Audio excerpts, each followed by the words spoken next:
All right, welcome back to the channel. It's your boy Fanon, and in this video, we're going to be in the 147-pound division, talking about some things that are going around about Errol Spence Jr. and also Jaron Ennis, and the fact that they have not had fights announced for them on the Showtime card, and whether or not there's some things going wrong behind the scenes.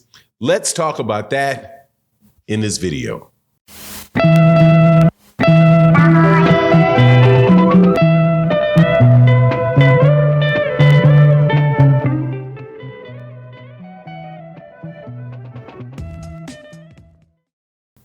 All right, welcome back to the channel. It's your boy Fanon, and in this video, we're going to be in the 147-pound division, where there has been, should be a lot of fights announced by the PBC that have come up over the last several weeks. Also, more fight announcements to be coming up soon.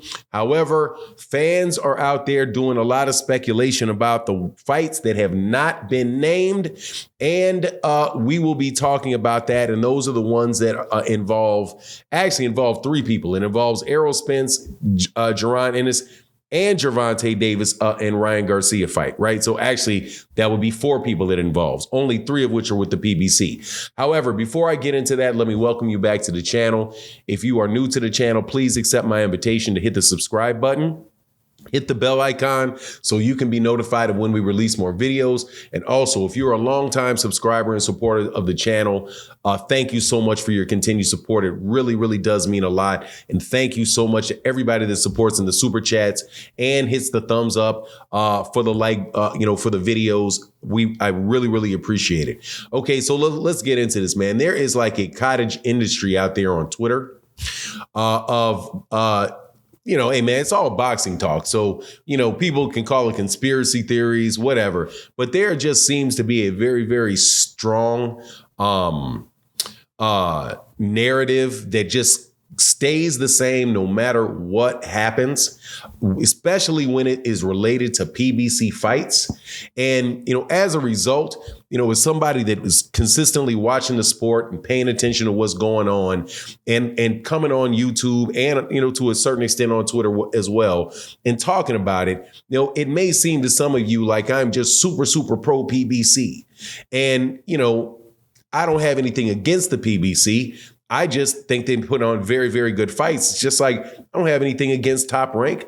Don't have anything against DAZN, really. I think that they all, from time to time, put on good fights. I subscribe to all of them.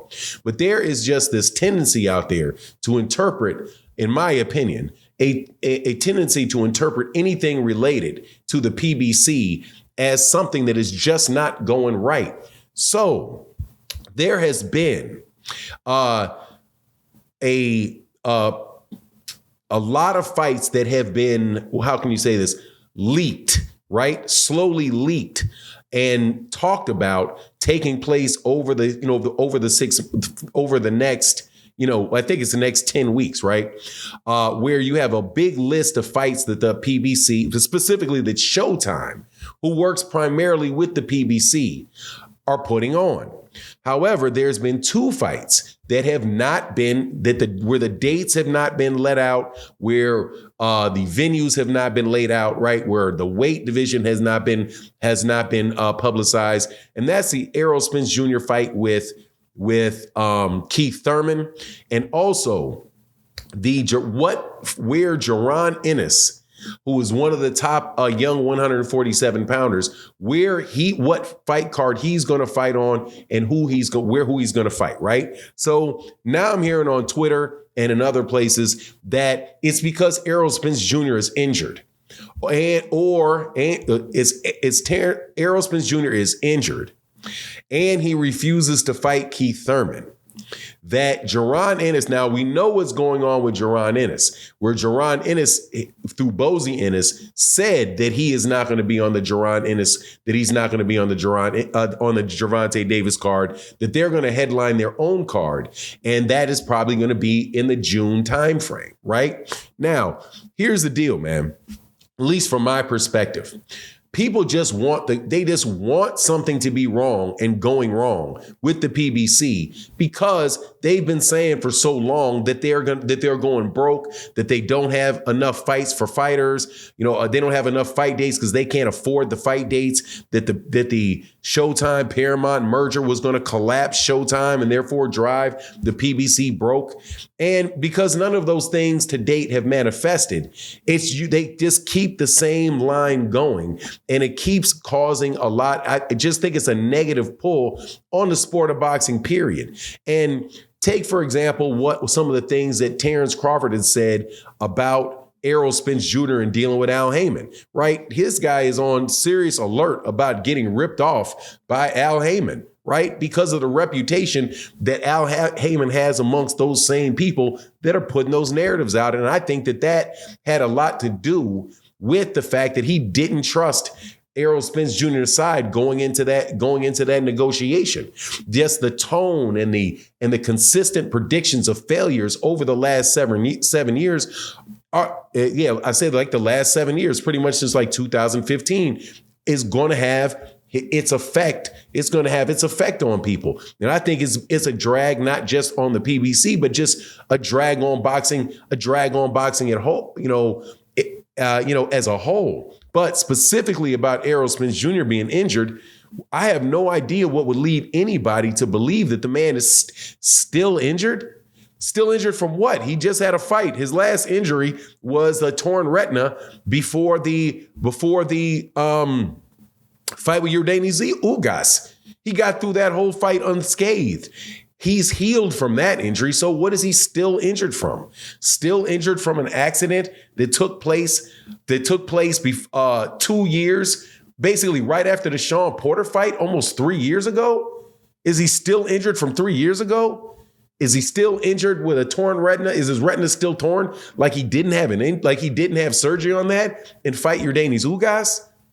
I mean, to me, it's literally one thing after another, where you do not see this type of stuff with any other promotional entity.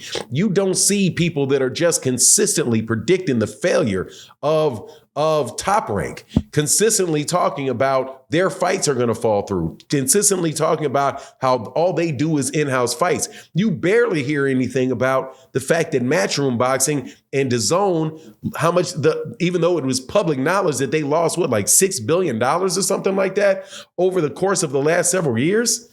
I mean, that particular network, or DAZN, has literally lost billions and are clearly shifting away from boxing, right? You have fights on ESPN that are not getting made between Alexander Usyk and Tyson Fury. You have fights that are not getting made or even being considered being made, like Arthur Beterbiev and Dmitry Bivol, right? But when you actually get fights that are getting made, and you have what they said again, 10 fight cards in 9 weeks and 4 more to come. It's like, first of all, why wouldn't they have these things announced, and why wouldn't they be promoting these things? They are finalizing the fights. If the fights are not finalized, but you know that they're taking place, hey man, there's only so many people working on the same thing. Man, I would suspect that it would take a little bit of time to get 14 fight cards done. And you would do the 14 fight cards and get them complete in the order in which they're going to happen. So it's not a magic button where you can snap your fingers and make sure this stuff is done correctly, right? Because we see what happens if you don't get it done correctly. It could wind up looking like BLK Prime, right? Where BLK Prime announced fights, but boom, they didn't have their stuff together in order to make sure that the fight actually occurred, right? But anyway, it's just some interesting stuff. Thought I would just share that with you, give you my thoughts on that. You let me know what you think in the comment section. And with that, I'm out. Deuces.